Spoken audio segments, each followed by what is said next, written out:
Hi, I'm Josh and this is everything I wish I knew when I became an author. In this video I'm going to help you prepare to write your second draft, and this video is going to be really useful because you're going to repeat this with every subsequent draft that you write. How many drafts do you have to write?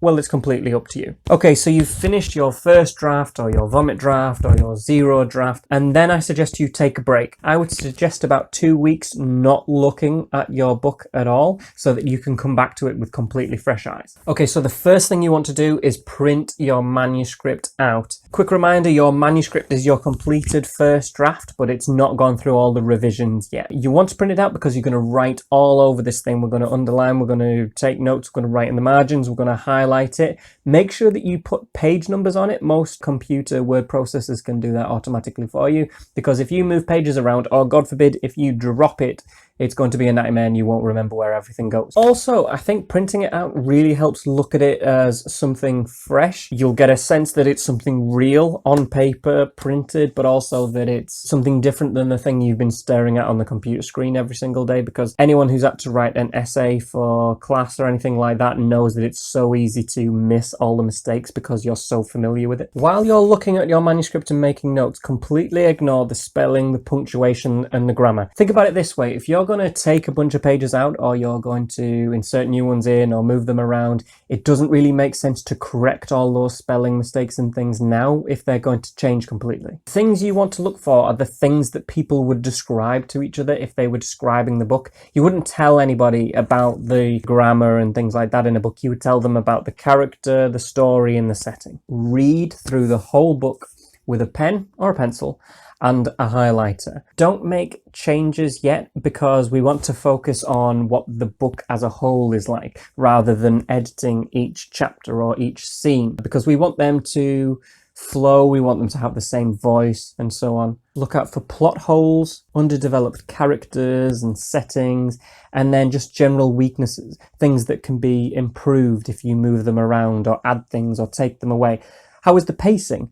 Is it really exciting at one part and quite boring at others? Well, there are ways you can fix that. Do you want to just remove the boring part? Be honest with yourself if you can just remove it. If you can, then do it. It can be quite heartbreaking to do this. What is the old phrase? You must murder your darlings. I've had stories where the very thing that prompted my idea for the book is the thing that ends up being cut, and the story becomes something completely different, but it's all there to make the book as good as it possibly can be. You may find that you can combine things. Are there two characters that do a similar thing, or one character isn't doing much? Well, can you just make them the same person? Are all the characters developed? They don't all need fleshing out to the level of your main character, obviously, but everyone needs something. Even if it's just a minor character who dips in for one sentence, just give them something that makes them stand out, or give them a want or a distinguishing feature, and it will just make the whole world seem more real and fleshed out, and it gives the impression that you've done a lot more work than you have. It makes the whole thing seem authentic and consistent. Now check it for plot holes.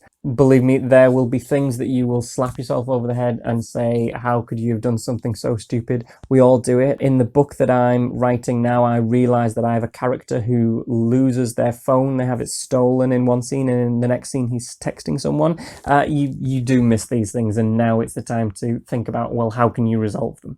I also wrote a story where it was the middle of summer and it's snowing in the next scene, and I had to go in, and I just inserted a sentence that said that a certain amount of time had passed, and it was fine, and it saved the story. But a friend actually pointed that out to me, and I started laughing because it was so ridiculous, but we do things like that all the time. But we haven't even gotten around to showing people yet. We're going to do that when you're happy with it. When you have gone through all your drafts, you're going to do everything I said today several times, revise it, make little changes, and then when you're happy to it, you're going to show it to other people, which we'll cover in a future video, and they're going to tear it to shreds. Once you're happy with it, they'll point out all the things that you didn't even notice. So in next week's video, I will cover how to actually write the second draft, and then obviously all the subsequent drafts. But just something that you should bear in mind now is that when you do that, you're not going to write the whole draft from scratch the way you did your first draft. You're going to take what you already have and make changes to it, so it's not a big as task as you might be imagining it to be. It's completely a preference, but I like to keep a copy of each draft so that I can observe how it changed,